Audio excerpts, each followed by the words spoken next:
What's going on, guys? Knicks Daily here back. Appreciate y'all for the support on the last video. We finally had that go one, got about 500 views. Absolutely crazy. I'm back with another one. Make sure you guys hit the like button. Helps spread this video out to more Knicks fans. I've liked the Knicks since, 2010, honestly. And at times, I didn't like to admit that because we've made the playoffs, 3 times since then? It's been very bad. Obviously, bringing in Melo and Amari didn't work out. And we wish that ultimately didn't happen. But if we learned anything, it's that Rome wasn't built overnight. The New York Knicks will not be a championship contender next season. The New York Knicks will not be a championship contender the year after that. So that means that we must be smart going into the offseason. I'm going to talk about going out and getting Damian Lillard, going out and getting De'Aaron Fox. But there's also alternatives to that. How about Tyus Jones or Ricky Rubio or Jalen Brunson? The bottom line is the Knicks need to move on from Julius Randle.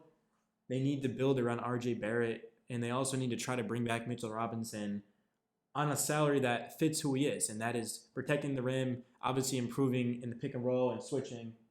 Mitchell Robinson, I don't think he's going to be a superstar. I don't even think he'll be an all-star, but he's only 23 years old, and I'd like to have him a part of the future, of course. Jericho Sims is not quite ready for that type of role yet. And Nerlens Noel, with his injuries, will never be a reliable player. So without further ado, let's get into the video. Let's break down the New York Knicks offseason and why the fans should be excited, because we have so many ways to go about this. So starting off with the biggest need for the Knicks, and that is none other than the point guard position. Kemba Walker has not worked out.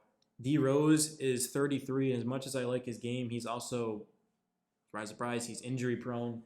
And we can't have him long-term at the point guard position. And Emmanuel Quickley, to me, is a very talented player. However, he doesn't make anyone around him better. So we can't rely on Emmanuel Quickley to be our point guard for the future, or we're not going to win very many games. As simple as that. The goal of this offseason should be to bring in a long-term solution to the position. I personally would prefer not to get Dame. It would help the channel. It would be super exciting. But the Knicks are probably a first or a second round exit with Dame because we just are not ready to win right now, even if we get Dame. And if Dame couldn't win in Portland with CJ McCollum and Nurkic and Terry Stotts, how is he going to win in New York and in East that's improving? So I don't think we should go after Dame. If we have a chance to do it and it's not giving up an absurd amount, then sure, why not? Because we could use him for our, moving forward for the point guard. But there's going to be better options and much cheaper options. And one of them is going to be, as I mentioned earlier, De'Aaron Fox. A potential trade that we could do for Fox is Julius Randle, Kemba Walker, and our 2022 first rounder. Now, of course, if our first falls inside of the top 4, which it currently has, I believe, a 9.4% chance of happening, then we are not trading a top 4 pick Randle and Kemba to go get Fox. As much as I like De'Aaron Fox, we'll just draft Ivy or someone and build around him and RJ. But I honestly would do this for Fox. Let's say our pick ends up around the 10, 12 range. Yeah, sure, go out and get De'Aaron Fox. He's only 24 years old. And if Tip comes back, point guards in his system that can push the tempo, are fearless around the rim, and can score are the ones that he's done well with. Like Derrick Rose, obviously, De'Aaron Fox is not Derrick Rose for those first couple of years, but he's still a very good point guard, and he could be here for the future, and he could also help us win games right now. So that to me, like De'Aaron Fox should be the #1 priority. Obviously, if I could have it my way, we end up with a top 4 pick and select Jaden Ivey out of Purdue. But that is most likely not a realistic option. It's just that Knicks fans need to understand that. And if you pair De'Aaron Fox with RJ Barrett, Cam Reddish, Obi Toppin, Mitchell Robinson, Emmanuel Quickley, and other players like Miles McBride and Jericho Sims, that is a special team. From someone that watched the Knicks all those years lose in the first round or not make the playoffs. It was devastating. But now we know what to expect. We know we're not going to be winning too many games the next 2 years. But after that, it's time to go. Remember, RJ Barrett is 21, 22? We have all the time in the world. Do not go out and make any moves that are going to set us back. Only make moves that will help us moving forward.